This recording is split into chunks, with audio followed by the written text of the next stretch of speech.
Gender counts. So, how can supreme audit institutions contribute to accounting for gender equality? Can you name a country that has achieved gender equality? Or a government that truly considers gender equality, intersectionality, and marginalized populations when spending its taxpayers' money? Gender equality and an understanding of intersectionality are the necessary foundations for a peaceful, prosperous, and sustainable world. But in fact, no country in the world has achieved gender equality. And sadly, gender equality is now sliding backwards. As external public sector oversight bodies, Supreme Audit Institutions, or SAIs, can play a vital role in tackling gender inequality and the different challenges that women and men face.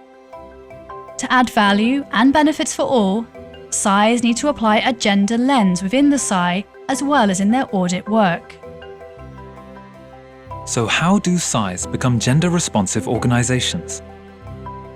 The SAI Global Survey and Stocktaking Report reveals that in 2020, only 29% of SAI heads and 39% of SAI senior managers were female. Globally, only 24% of SAIs undertook gender audits over the past 3 years. And an even smaller percentage of SAIs have tried to mainstream gender across their audit work. Yet SAIs can lead by example, addressing gender inequalities from within and helping women to break through existing glass ceilings. SAIs can also collaborate with other organizations and agencies.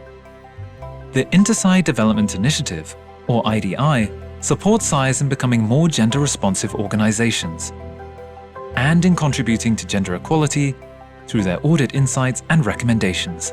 Other rich partnerships with stakeholders, such as UN Women and civil society organizations, can help SAIs hold governments to account, facilitate audit impacts, and communicate and advocate for gender equality. How do SAIs and their audits contribute to the 2030 Agenda on Sustainable Development? The concept of leaving no one behind is at the heart of the Agenda 2030, with its 17 Sustainable Development Goals, or SDGs. Women and girls are often among those left behind. IDI encourages audits on SDGs, including SDG 5, which addresses gender equality and promotes women's and girls' empowerment.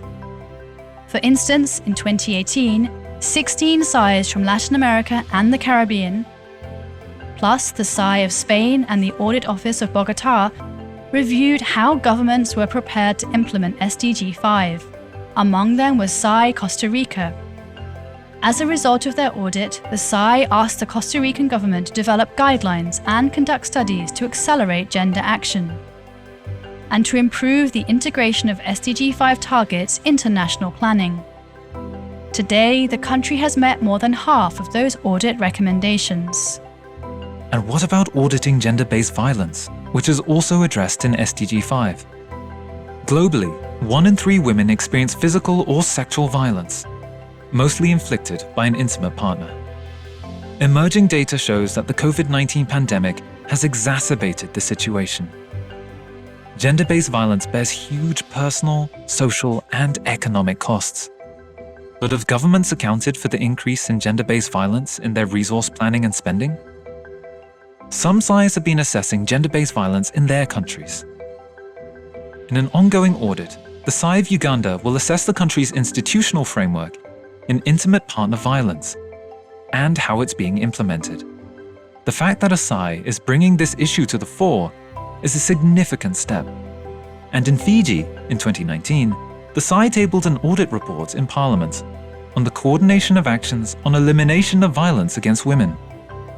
A follow-up audit in 2022 will see how the government has addressed the report's recommendations, and then the full impact of SAI Fiji's audit will be determined.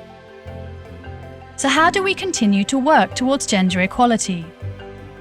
In addition to everything mentioned, SAIs can ask even more gender equality questions with an intersectionality lens. And here at IDI, to contribute to gender equality and inclusiveness for all countries, we'll continue to highlight inequalities and apply a gender lens in our work, with an ongoing commitment to our gender strategy and policy. Let's all work together.